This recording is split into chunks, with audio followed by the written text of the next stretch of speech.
Here we go. Yes, people, how you doing? Welcome back to multi-streaming via Spurs Talk Show, Football Inc. and on Twitter. I hope you're all happy and healthy doing the things that you love. Good morning, everybody. It's Thursday. It's 10:40. We're slightly behind schedule, as always. But we hope you're doing happy and healthy doing the things that you love. We're here to discuss Tottenham against Liverpool, the second leg of the Carabao Cup semi-final. Last night we saw Newcastle decimate Arsenal 4-0 on aggregate, an absolute whitewash. Arsenal fans rightly despondent, Newcastle fans rightly over the moon. Can Tottenham join them in the final? We're here to discuss it, of course, with none other than part of the furniture around these here parts, Johnny H2232 from Twitter, from Spurs Talk Show, and of course from Football Inc. Before we get into Johnny, before we get over to Johnny. Are we streaming this on Football Inc. as well, are we, Shawnee? We're streaming it on all of the different channels that we've set up over the last couple of months. But guys, get over to Football Inc. and smash the subscribe if you're watching this via Spurs Talk Show. Get over to both of the channels if you're watching this via Twitter, and hit the like button if you enjoy this sort of content that Johnny and I try to put together for you on these here Thursday morning frosty days. Johnny, massive night tonight, mate. Before we get back into that, how you doing, buddy? How are you? Oh, man, buzzing after last night, huh? Eh? Unbelievable. I'll tell you what, in fairness, though, to Mikel Arteta, I did notice the ball wasn't as round as it should have been. And it moved around a bit. Oh, it was magical when at the end when he was almost crying. He got all emotional. But, you know, they've had a heavy schedule. The players are very tired. Listen, mate, you've had 5 years. Okay, 5 years at the helm. You spent hundreds of millions of pounds.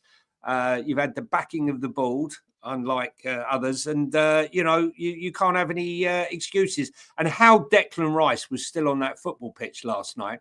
First of all, the elbow on Tonali, and then that tackle near the end of Guimaraes. And he never even got booked. Excellent. He was confronting everyone. Yeah, that's the one thing that Arsenal should be celebrating this morning, because as I said with you guys last night, I think I'm pretty sure that red cards carry over from the Carabao Cup. I'm pretty sure that happened earlier on this season. So, yeah, Arsenal should have been and could have been, and well, obviously not going to be without Declan Rice for a few games for either of those challenges. I think the second one, the late one, at minimum yellow card, but you could argue that it was just bitter and angry and frustrated, and it was dangerous, a dangerous challenge. So they got away with one there, but they didn't get away with any domestic cup glory this year once again, Johnny. They're out of the FA Cup after being beaten on penalties by United in the third round, and they're out against Newcastle, so no Carabao Cup either. I mean, I've got to be honest, I know you told me not to tempt fate, but I can't really see them getting back into the league sort of situation with positive outcomes for them, which probably leaves just the Champions League, and that's a tough competition. That's the toughest competition to win. So are we thinking another empty season in the Arsenal success annals? Well, look, they always look best coming from behind, and hopefully they'll stay there. Look, I'm not going to tempt fate with Liverpool, because you never know what will happen if they lost Salah or what have you. But now Arsenal have got nothing. Now they've got one game a week now, more or less, up until March. Middle of March, and then so they can focus on those two competitions. But I'd love it if they come up short. Nothing will give me greater pleasure. But listen, big up to Newcastle last night, who were absolutely fantastic in both legs, but especially so. And a big up to that Newcastle crowd. It just shows you how much of a difference the crowd getting behind the team really does make. I'd love to be able to recreate that noise that they had last night at Newcastle, and what we'll probably hear tonight when I set off. I'll be setting off in about an hour or so, hour and a bit, for Liverpool tonight. The long haul journey. But I can't wait. What time will you be home at? 3, half 2, 3, if I'm lucky. With a bit of luck. Well, hopefully the bus will be rowdy and rocking, not just on the way there, but on the way back. And if it is, then this is the sort of thing that I like to always commemorate with. When you start hearing people like that say things like that, that gives me a fucking hard on. Unbelievable. I wish he was a Tottenham fan. The amount of sound bites and clips that man brings out is absolutely sensational.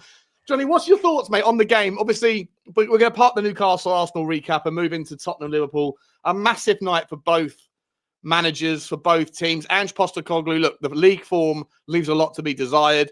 Some people call these excuses, other people call them explanations. The injury crisis has been absolutely horrendous at Tottenham. Not so for Liverpool. They've been remarkably fit and healthy for most of the season. I think they go in tonight. We'll get the teams up in a minute, but they go in relatively full strength. Tottenham, we're not quite sure yet what we're looking like. I think Micky van der Ven is out.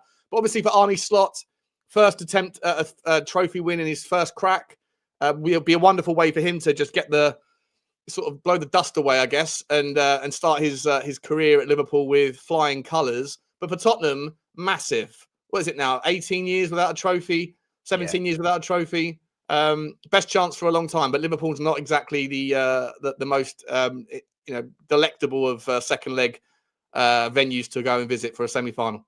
No, I mean, listen, look, it's been 14 years since we won at Anfield. Van der Vaart goal, Modric, Sandro, Yunus Kabul, Danny Rose, Crouchy. Yeah, just trying to think off the top of my head. I can't think who else. But Robbie Keane still there at the time? I can't remember who else was there now. Dimitar Berbatov, he was earlier, wasn't Dawson. It would be Dawson. Trying to think who else now was there. Dawson. Walker? No, I don't think Walker was there. Trippier then? No, not then. Aaron Lennon. Anyone else remember any others? I'm trying to think off the top of my head. But listen, that was 2011. I just remember that Van der Vaart volley into the corner in the league. Bentley. Oh, okay. Crouchy. Pienaar. Yeah. Sorry, Crouch. Sorry, should have got that one. Stephen Pienaar. Really? Wow. Okay. Surendra's here saying, Sean, Tell put the Carabao matchday post on his story. He might start. I mean, that's something to get excited he is about. Starting. 100% he's starting. There is no doubt that this kid's starting. And there's no doubt that Danso will start either. None at all. 100% he's starting. And I, as I said before, I reckon the back line will be Archie Gray on the right, Danso, Davis, and Jed Spence on the left to negate Mohamed Salah. That's what I'm going for. I got no worries about Jed Spence against. I think he's one of the most incredibly balanced fullbacks, and I think he is going to solve a massive headache and a fortuitous one for Ange Postecoglou, because he didn't look. Dave from the Irish Hotspur, who I love, shout out to you, Dave. Needs to get back working together very soon.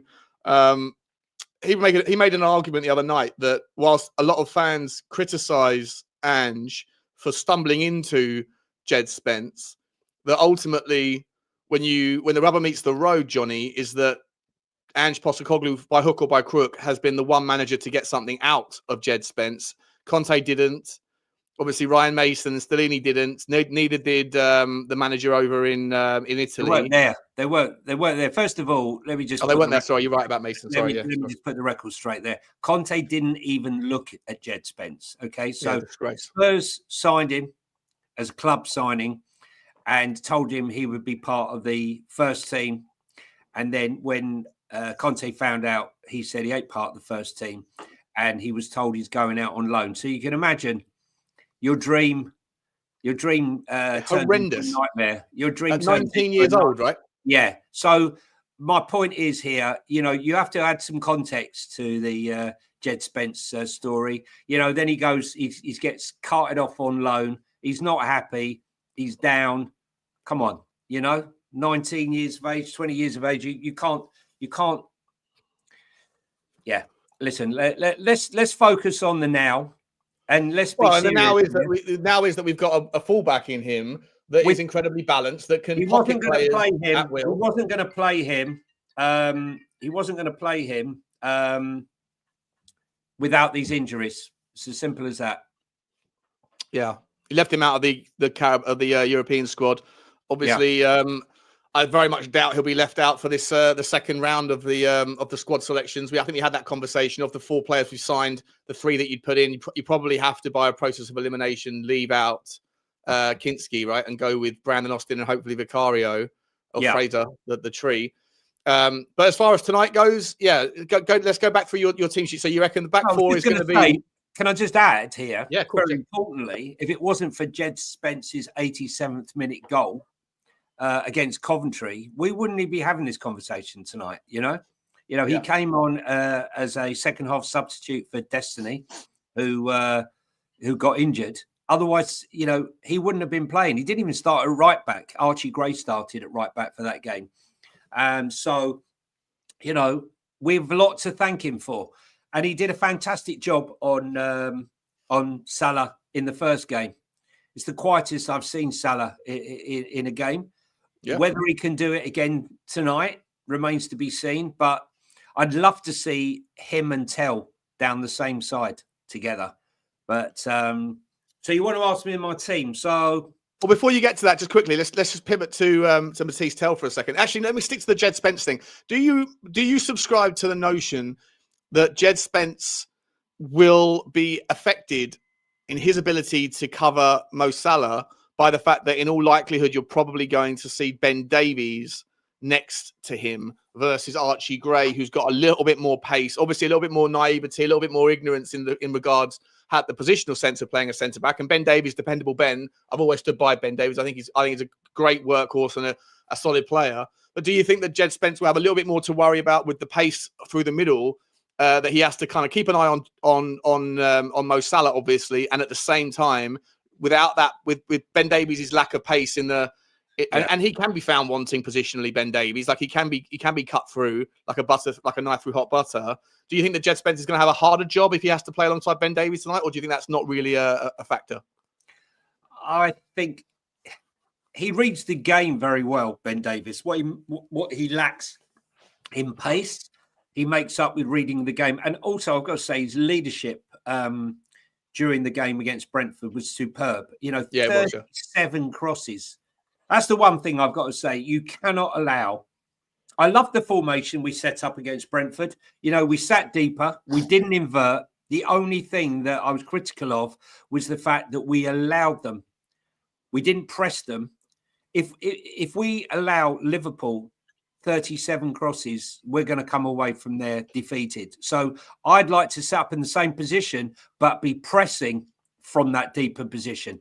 Pressing from there, rather than pressing high up the pitch, because they have to come to us. And I reckon with Tell, Spence, Son, Kulu and the likes, that we can score against on the counter-attack. Listen, I know when we were 5-1 down, we scored the goals, but we have actually scored 4 goals against Liverpool in the last 2 games. Exactly. So, mentally, we know we can score against them. It's not like a block. And listen, whilst it's been 14 years since we last beat Liverpool at Anfield, I don't remember too many games that wasn't close. I know that I think it was last season was it 3-2? It was 2-0 or 3-0 and we brought it back to 3-3 and then we ended up losing in the last minute. Well, 5-1.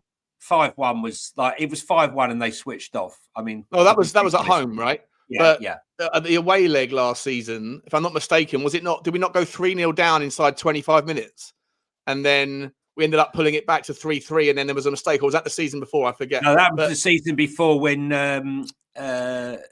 Richalison scored that goal, ran into the crowd. Everyone thought, what a finish, and then 2 seconds later, Mora gave the ball away. Yeah, were you there that night? No, I was there last. Unfortunately, I wasn't. I was there last season, though. And what happened last season? Remind me. I'm trying to remember what the score was. I was there last season. Listen, I love Anfield. For me, I think it's my favourite ground. To be honest with you, the nights under the lights at Anfield when they sing "Walk On," it just make the hair on the back of my neck stand up. It's historical.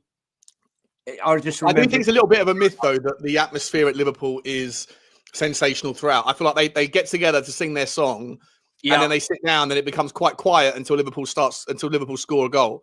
And if it's 0-0 at half time, the stadium can sound quite eerily quiet on the TV at least. Cup semi-final. I think. It's going to be but you want to silence the crowd, right? You want Tottenham to be dogged, and you hope that if we can get to half time 0-0 or 1-1 or whatever, or God, please Lord help us out here. If we can get an early goal, then it will be a sensational way for the first sort of 45 minutes to play out, and then who knows what happens in the second half. The great thing for me though, Johnny, is that over the last 2 months, I know our league form has been horrendous, but in terms of the notion that the Ange ball is Ange ball and it's never going to change and it's the hill it will die on and all this stuff, I think that's been fundamentally disproven. I think that he does now clearly have the ability and the will to set his team up to have last few games, right? So I think it started with the Newcastle, maybe it was the Liverpool game or Newcastle before that or after that, I forget. Newcastle, we lost the game. I think it was Newcastle. Well, we lost the game, but it was a really good effort. And I feel like, we're not going to be a pushover tonight. I really don't think that we're going to be sitting there with a high line when you've got a 1-goal lead. If we can, recreate what Newcastle did last night or something to that version, then I think that Tottenham fans should go in obviously nervous, but optimistic that we can get something out of the game. We don't have to win. We just have to draw. Yeah, well, that's the thing. We don't need to win. I mean, that's a huge thing. We're not going there without that, We did have a chance to make it 2-0. Who was it? Was it Kulu? Just trying to think. We had a chance to make it 2-0. But listen, look, beggars can't be choosers. Before that game, every Spurs fan... it might have been Sonny, yeah. Every Spurs fan would have taken 1-0 before that game. The form that they were in, the form that we were in. And listen, if ever a team deserved to win this trophy, it's us. We've beaten Coventry, we've beaten Man United, and we've beaten Manchester City, and we've beaten Liverpool in the first leg. I don't think... Yeah, it was Porro. Okay, fine. Thank you. I knew it was someone who missed one. Yeah, he tried to lob the keeper, didn't he? Yeah. But I think...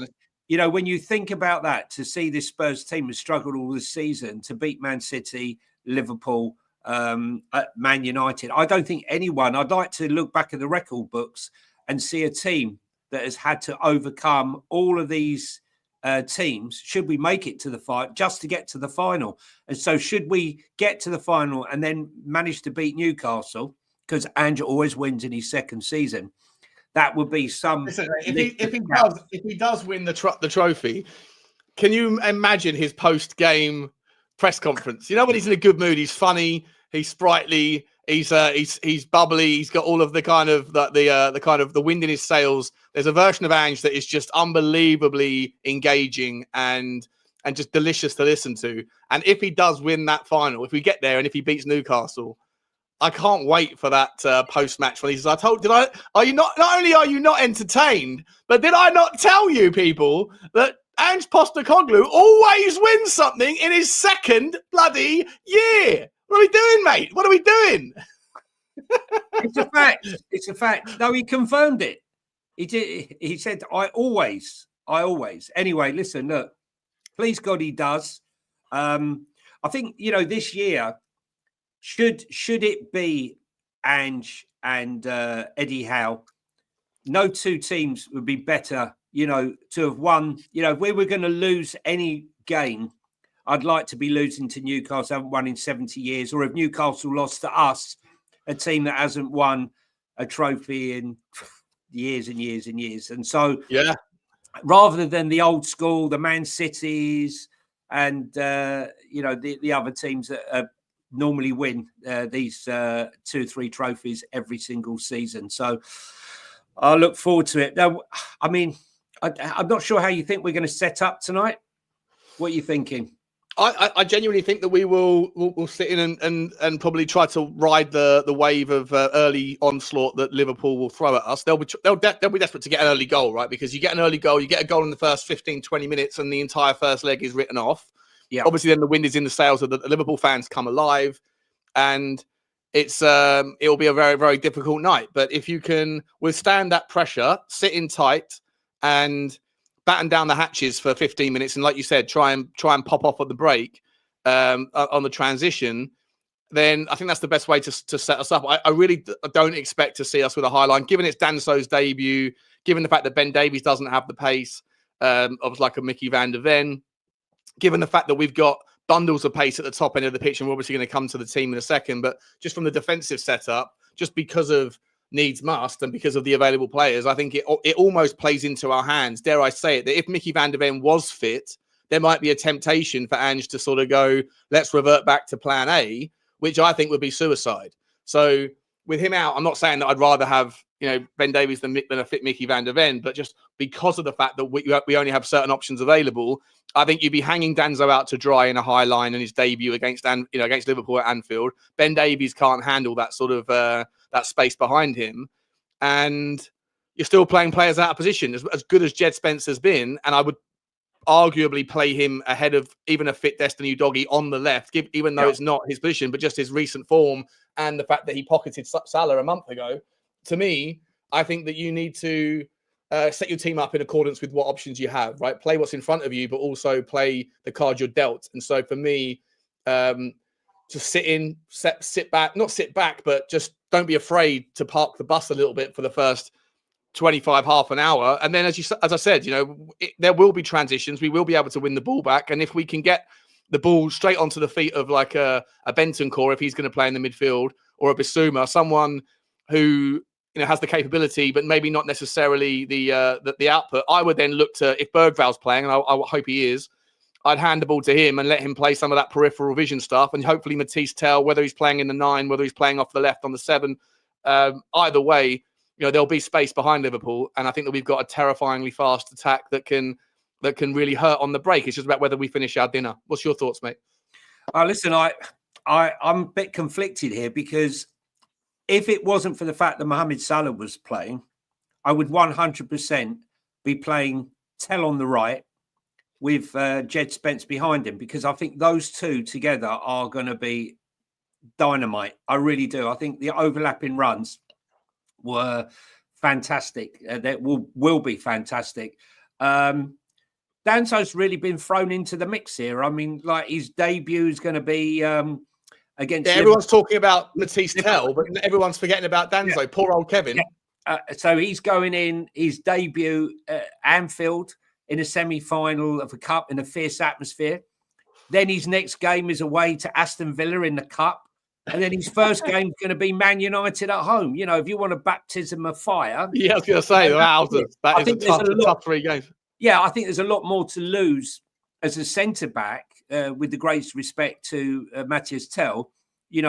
Matthias Tell only has to show us signs of dribbling, taking players on, being exciting. He can lose the ball without massive consequence. But, exactly. If Danso makes a mistake, it's going to be magnified. So, and you watch that fallout. If he doesn't, God forbid, heaven forfend he does. But if he does make a clanger, there'll be sections of our fan base that will be in uproar, and like, he's an absolute waste of space. He's the next Davinson Sanchez. Yeah, all that stuff. And I really hope that doesn't happen. Worst signing since this, and this. Yeah. Not ideal. Not ideal. The interesting one that I've seen a few people discuss is that people think that Vicario's been training for the last 2 weeks, that he should come straight into the team. I don't subscribe to that. I think that Kinsky's been thrown in at the deep end. He's played the Liverpool game where he was absolutely outstanding. Then he was down at Tamworth. He's had all sorts of games. I didn't think he had a bad game at all against Brentford. He has a lot to deal with. As I said, 37 crosses. You're not going to be much busier than that. He's far better from the aerial threat than Vicario. That's the thing. And I think with Vicario, it's this rush back because he's seen that this kid could be taking his place on a permanent basis.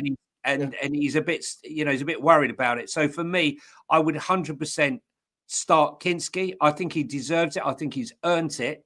I know Cephals is but shot stopping is more than just shot stopping, goalkeeping. And Kinsky's a good shot stopper as well, as we saw, or as we've seen. So I don't know. It's an interesting one. I personally, if I'm entirely honest, I have more confidence with Kinsky than I do with Vicario at the moment. Not in the air. I like I like Vicario, but I think that Kinsky, 21 years old, been thrown into the deep end, handled himself like an absolute champion. His debut was sensational. Everyone around me, big tone with that flying, that kind of open cut golf drive where he flicks it out on the left hand side and smashes it up to Sonny, and it curls deliciously into his path. All of that stuff just sort of put the wind in my Kinsky sails, and I don't think he's let us down. I think that obviously there's been a couple of mistakes. I think he wasn't sensational in was it Europe? He made a mistake. I forget where he was a little bit loose in one of the games, maybe his third or fourth game. The Arsenal game. The Arsenal game. Everton. Was it? No, it was Everton. Wasn't it Everton that he made the ball? I think he wasn't great at Everton, but I think also the Arsenal game he made a couple of clangers. Right, he was nervous with the ball at his feet and stuff. But look, to me, I think that, like you correctly say, mate, the further you go back in the team, on the positions, the consequences of a mistake are amplified. You know, if a goalkeeper makes a mistake, you're losing a goal. Right. If a striker makes a mistake, you just don't score. And so, you know, you have to kind of take that on board when you're sort of delving out your criticisms and your critiques. I think that everyone is allowed to make mistakes, and I personally think that Kinsky's been a breath of fresh air. I really think he suits our football better. And again, tonight, if you're going to be on the receiving end of a hell of a wave after wave of pressure, then Liverpool will be parked on the halfway line with regards to their back line. And if the ball does, have a bit of a ricochet around players and then it falls to Kinsky, picks it up, and then who would you rather welly that ball forward into the path of Matisse Tell, who started his sprint 5 yards deeper? Would you rather Vicario doing it, or would you rather Kinsky doing it? I think the answer to me is obvious, that you'd rather have Kinsky, right? What I'd like to see is Kinsky, who's fantastic ball delivery. He's fantastic with his feet, his passing a ball out to Matisse Tell, who sprints down and bangs one into the top corner. I mean, that's what I'd love to. His first shot isn't placed; it's just rocketed from 25 yards. Look, the thing I'm excited to see, although he hasn't done a lot this season, it's all been about confidence in game times. For me, is his ability to take players on, his dribbling ability, and Kinsky? No, Matisse Tell. I don't know what he does in his spare time. Harry Kane was more of a dribbler, but no, I think his ability to dribble, take players on one. We haven't seen that. That's not Brennan Johnson's game, and when you do that, you're drawing players in, and hopefully our midfield will be smart enough to utilise that space. I'd be interesting to me, the one part of our game which Ange can't decide on is our midfield. He can't decide whether it's Bissouma, Bentancur, and Sarr, or it's Bissouma, Berghvall, and Bentancur, or Sarr. He can't decide. It's chopped and changed. I like that. It really is. Look, I don't think any of them are top draw, Johnny. I don't think they're all at the very peak of their game. But you saw Pape Sarr come back in from injury against Brentford and was sensational in that second half. Absolutely delicious, right? And the finish, by the way, it was almost like a no-look finish where he missed, he sort of did that little shimmy and then poked it home. Fantastic, right? Fantastic. And I struggle to see what role Pape Sarr plays in this model, because you need, with the absence of an obvious six, then you have kind of two holding eights. But Pape Sarr is more of a kind of old school driver of the ball on the break. He likes to run with the ball at pace with his long legs. He's he's a proper box to box. But I'm not sure that this system. It kind of reminds me of a poor man's Gerrard, like back in the day, the way Gerrard used to be able to just drive the ball forward, more so than a Frank Lampard. Obviously on a lower level just for now. And I think Pape Sarr has got all of the material to go on to be a top midfielder. But I just don't know what role he fits, because I don't think he's defensively as solid as obviously Bissouma, and I don't think that he has the peripheral vision and the passing. One of the criticisms I have of Pape Sarr is sometimes his mind is working not at the same speed as his body, and he can drive the ball forward, and then that final pass can be a letdown, and that is often where the transition takes place, where we then get picked off on the counter. So against Liverpool, you can't really afford that. You can't afford to give the ball away. You need your midfielders to have, on the night, 85, 88, 90% pass completion, because if you give the ball away in transition when everyone's bulking forward, then you get picked off. And Jed Spence, as good as he's been, is going to struggle to be able to get back to Mo Salah if Mo Salah has the space behind. So I think that Pape Sarr isn't the right choice tonight. I'd rather go with somewhere else. What's your thoughts? I don't know. Listen, look, I'm a big fan of Pape Sarr. He just reminds me, the way he runs and his languid, long legs reminds me a bit of a young Patrick Vieira a bit. That's who he reminds me of. But listen, I think it's a hard one, the midfield. I think absolutely nailed on is Bentancur. I mean, you can't start this game without Bentancur for me. His work rate and how he works through the transitions is top draw. So for me, it's, do we trust Bissouma not to lose his head? Because again, he can't help himself against Brentford. Brentford, I mean, he's grabbing the guy around his throat in the box. What are you doing? What are you doing? Use your head. I was with you when we were at Luton. Remember when he got sent off that stupid dive when he was already on a yellow? Pathetic. So I'm not sure I trust him 100%. I think I would. When Bissouma's on, when he's on it, he's brilliant, right? And he offers that defensive kind of that defensive connection that I don't think you have with Bentancur. As I say, I think all the midfielders that we have, they're not too dissimilar in terms of their quality levels, in my opinion, but they are all very different in terms of where their weaknesses and strengths lay. And for me, I agree with you that it's a big risk with Bissouma. It's a big risk with Sarr. I don't know if you agree with that about Sarr. I think the obvious number, the first guy that I want on that team sheet in the midfield is Lucas Berghvall. What, you would put him on the sheet first before Bentancur? I would, yeah. Well, listen, I'm a great big fan of Berghvall. And I always talk about his peripheral vision and how he scans the area. He already knows where the ball's going before it's received. And he's already making the run to receive that ball that he hasn't passed yet in his head. He doesn't give the ball away either. Yeah, he's pictured it all. When his upper body strength has been great. Again, a little bit rash in the challenge. Lucky against Liverpool not to have been sent off. Can be rash. Rash, you're right. So, for me, it's Bentancur, Berghvall, Bissouma, Sarr as a sub, right? Yep. Come on when they start to get tired. Stretch the game a little bit in the second half. Yeah. So I'm flexible in that, but for me, Bentancur must start 100%. Have you been that impressed with Bentancur this season? Well, listen, look, he was just I know he's obviously got his... No, he was just starting to show, for me, he was 100% just starting to show those signs that you want to see in a player that's coming back to his best. He's a special player. I'm sorry. I really think he's a top player. Yes, you're right. The injuries, the suspensions, it's been stop-start, and it's certainly not ideal. And he's had the long injury. So I understand people questioning him. But for me, form is temporary, class is permanent, and I think he's a class player tonight. So, yeah, so we're not too far off it. We both think that Bentancur and Berghvall should be in there, and then the third spot you're going to give it to Bissouma.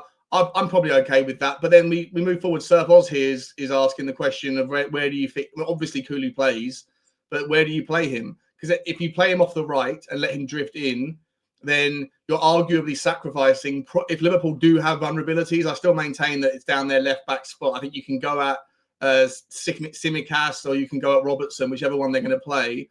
And Gomez through the middle, I think is arguably, a little bit more easier of an option than, or if he's on the right, I'm not sure where Gomez will play. Conor Bradley's playing instead of Trent tonight, so that's going to be a change. So listen, it's probably going to be Gomez and, or is it going to be Gomez or will it be the other fella alongside Van Dijk? Van Dijk? Yeah, Virgil van Dijk. I'm not sure who'll be at the back, but Van Dijk. No, I think. Look, for me, I think. Look, the realist is that Angie's going to go with Kulu, Bentancur, and probably Sarr or Bissouma. Bissouma, Kulu, and Bentancur. I think that's the reality of it. With Tell on the right, Son on the left, Richarlison through the middle. You know, we can have it in our own minds what we think might be best. You think Tell off the right-hand side, do you? Yeah. Okay. I think Tell off the right, Sonny off the left, Richarlison through the middle, and a midfield, it will be of Bentancur, Kulu, and Bissouma. And as I said, at the back, it will be Gray at left back, Danso, Davis, and Spence at left back. Right. Yeah.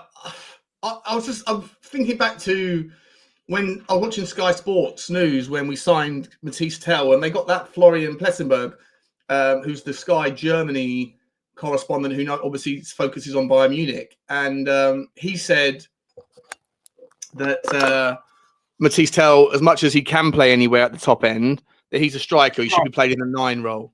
Yeah. So I just wonder whether or not you'd give him. I do think he'll start. Is there an argument to say the midfield 3 that we initially thought of Bissouma, Bentancur, and Berghvall, just to have that sort of solidarity in that defensive setup, and then Kulu on the right, Sonny on the left, and Matthias Tell and Richarlison gets put to the bench? Well, no. So what I'm proposing is Richie starts the game, okay, and then he's taken off because he's got no more than 55, 60 minutes tops, right? Because he's still trying to find his way back to fitness. And then what you would do is you would shift Tell through the middle to the 9, push Kulu out wide to the right-hand side, and then bring on Berghvall into the middle, basically. Yeah. Kwanzaa, that's what I'm thinking. We got flexibility. Kwanzaa. Yeah, I'm not sure who'll play next to Van Dijk tonight. It's either Gomez or it'll be Kwanzaa, won't it? And I mean, anyone that wants to take on, like Matthias Tell, you talk about baptism of fire in terms of games, but if he is played through the 9, then you're up against one of the best, if not the best, centre back in the world when it comes to defending one-on-one dribblers in Virgil van Dijk. He's super fast, super strong, knows how to turn a player onto his weak side. I'm not sure what side Matthias Tell is weak on.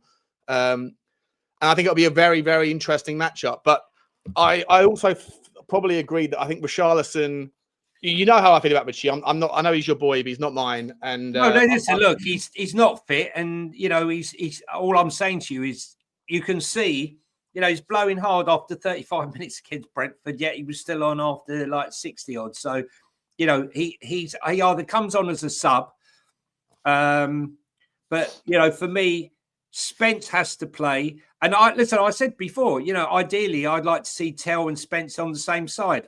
Those two overlapping runs, because Tell does actually track back and defend. Yeah. He's got a good work ethic and he's got a point to prove. And I think those two would be absolutely giving Liverpool kittens down that 100%. Flank. But unfortunately, you know, you're not going to play Tell down the left because Sonny's going to be playing there. Well, I was going to ask you about that, mate, because it was interesting things I heard last night in Ange's pre-match presser. He said, first of all, that Matthias Tell exudes all of the confidence, the self-belief. I'd say he was probably verging on the word arrogance. That he's got absolutely no qualms or concerns about his readiness to kind of step in and take the bull by the horns. But he also spent time talking about Sonny. Now, I think if you're a Tottenham fan, it doesn't matter. I don't care, you know, what your loyalties are or where they lay. I think you'd be disingenuous if you said anything other than Sonny's really struggled recently. And I think that what Ange said would be, I think, aligned to a notion that he's trying to reassure Sonny through the media that his place isn't under threat necessarily. And that Sonny probably is rightly looking at the Matthias Tell timing and saying, well, is he taking up my spot? Or Richarlison, right? He's also sitting there saying, well, you know, because Richarlison's a bit sensitive, I guess, to even when he's getting subbed, he doesn't look like he's happy. And so when I hear Ange saying, oh, you know, I think that Sonny's showing his leadership. He's determined, and he's we're going to see a brilliant version of Sonny going forward. He's already been spectacular. He was spectacular against Brentford, yada yada yada. And I think that obviously he didn't go into the reasons why Sonny was struggling, but to me, I feel like listening to that press conference, it's clear that he's having to reassure Sonny that his place is not under threat necessarily because of Matisse Tell coming back, and that Odebear is also back in training. So, well, they're friends. They're friends. Odebear and Tell are friends. Are they? Oh, okay. I didn't know that. Interesting. Yeah, from their France under 21, I believe. I think it's the under 21. Under 19. I think he's only played under 19. Yeah. So, they're mates. They know each other, which is going to be great. Look, I will never, ever complain about having too many players that of quality. Our complaint has always been we don't have enough, right? Yeah. So for me, I don't look at backups. That word backup should be banned. It should be competition. We need competition in all places. Morning, James. We need competition in all places, in all positions. And, if Sonny's nose has been put out of joint, so be it. What I did notice against Brentford was Ben Davies acting like a captain, a proper captain, i.e. going in there and, telling people where to stand, being vocal, telling them keep their eyes open. I don't see that from Sonny. I see hugs and tears and, that sort of stuff more so than what I consider a traditional captain. You think it was wrong to give him the captain's armband, mate? Listen, I think at the time maybe, but I never understood it. Look, he's a popular guy, he's a lovable guy, but I want an animal. I'm not advocating for like the return to the halcyon days of a Roy Keane style captain where it's all professional, there's no friends here. The captain. For me, Højbjerg is the type of captain. He's a leader on the pitch. He's a warrior. You lead by example. Whatever you thought about Højbjerg, you could have half his leg hanging off and he'd still be out there on the pitch fighting every tooth and nail for every ball. Listen, while you're here, guys, Sean and I have started a new channel, Football Inc. Yeah. So if you get in the description, it's in the links there. So if you could get on down and like and subscribe down there, we much appreciated it. Even if you're watching this on Spurs Talk Show, don't be afraid to pivot across. The same stream is happening on Football Link, but we're trying to get up our watch hours so that we can shamelessly turn on the monetization. It's that, but also look, the thing is, it won't be just if you love football, other than Spurs. Obviously, we all love Spurs, but there's lots of football things to discuss, and that's what Sean and I intend on doing. We did a pre. Newcastle Arsenal game last night, and then we did a post, and we weren't celebrating at all last night. No, not at all. You know what? That's on reflection, Johnny. It's probably not the best way to endear ourselves to a certain community. I listen, but it is what it is. It is what it is. Come on, Newcastle! Yes. Yeah, I think singing away the lads was maybe a bit of touch. Yeah.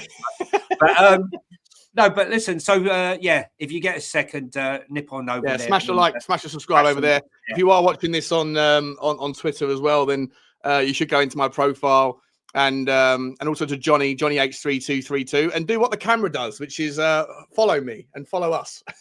Yeah, by the way, let me know in the comment section whether or not this follow feature that I've got on this camera that I've only just discovered, whether it's annoying or whether you don't mind it, because I don't know. I feel like it's quite annoying, if I'm entirely honest. So let me know. To be honest, ever since he's found it, he hasn't stopped moving around his bloody chair. Normally, he doesn't move at all. It shows off my ADHD. All I'm seeing is him doing this, right?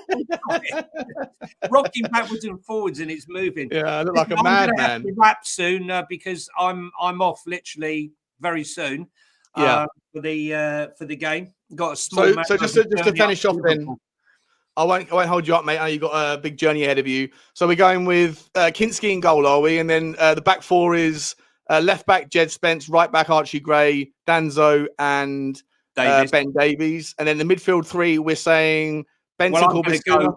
I'm going to go for what I believe it will be, rather than what I think it will be. Kulu, Benson, Bissouma. Berghvall on the bench. Berghvall on the bench. And then I think we'll go Tell on the right. Sonny on the left, Richalison through the middle, and then Richalison will come off in the second half, and then we'll have Berghvall come on. And then I expect to see Tell push through the middle, Kulu out to the right, and Berghvall taking Kulu's place in the middle. That makes sense. No space for Johnson. Who? Brenda, no. Can't say Brenda has been superseded. You'll Yeah. watch when you see him beat his man, right? And see how it's done. Yeah. With pace. 100%. And I mean, do we have the Liverpool team news? Or are we thinking it's probably going to be Gomez, Van Dijk? Full team barring Trent. But listen, Connor Bradley is a superb player. And, in the middle of the park there, grabbing back, Sobotsai, McAllister. There's a lot to handle there. And I think it will get quite nasty, which is why I think we're going to need the power of Bentancur, the nastiness of Bentancur, because he can get nasty. We need that edge. Yeah, McAllister's got that edge. And so the others there with Bissouma and Kulu. I think we need that strength. I'm not saying, listen, I'm a massive fan of Berghvall, but I think, bring him on once it's calmed down a bit, hopefully, in that second half, and he can settle into the game. That said, it could be anything. Who knows? And just quickly, mate, by the way, guys, there's about 550 odd people that are watching across the various platforms that we're on today. So yeah, smash that like button, smash the subscribe. Just El Dante member for 9 months. Thank you for the loyalty, man. I really appreciate you. Come on, you Spurs. Let's get it done tonight. Cheers all. Cheers to you, El Dante. Appreciate you, buddy. And how do you see the game? If you're Ange, how do you? You asked me the question. I think I forgot to ask you the same one back. How do you see the game? Sort of the game state, the game shape from Ange. Do you expect us to kind of to go for it, or do you expect us to sort of sit in and ride out the storm and just pick them off?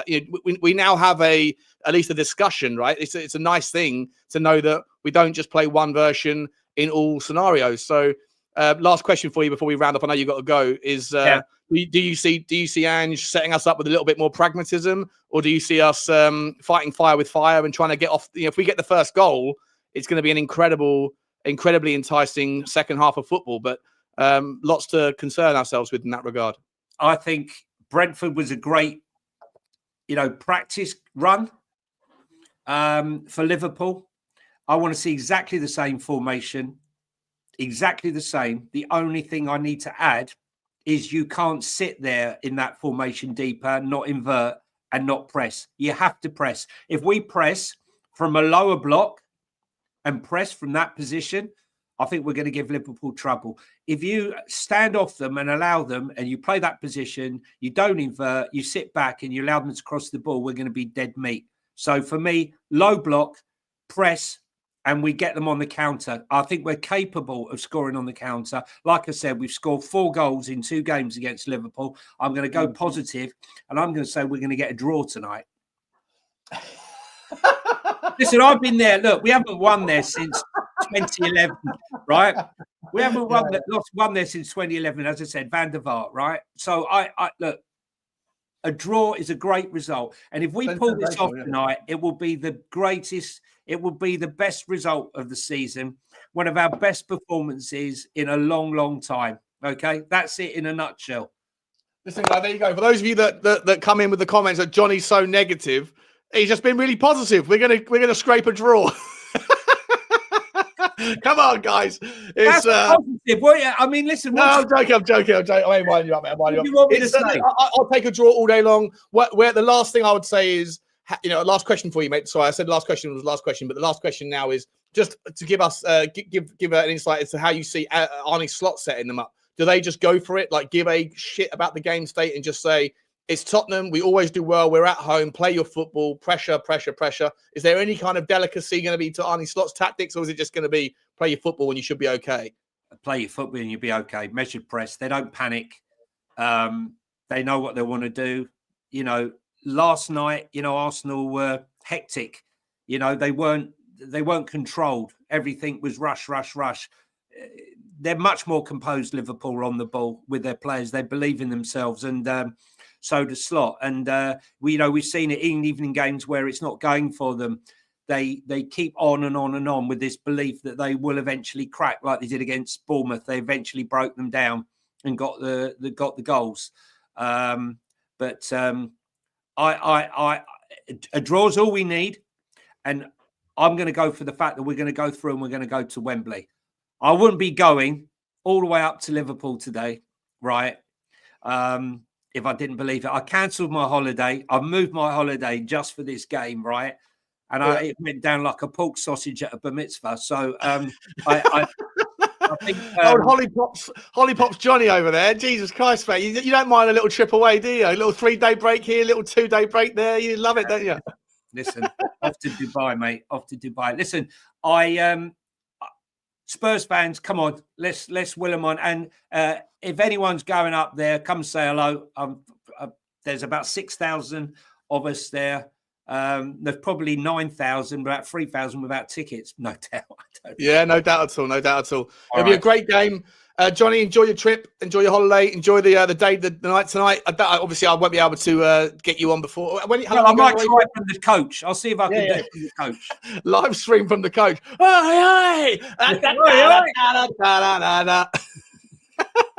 All right, guys, that's it. Little quick one for you. 50 minutes. When was the last time that we ever did a 50-minute show?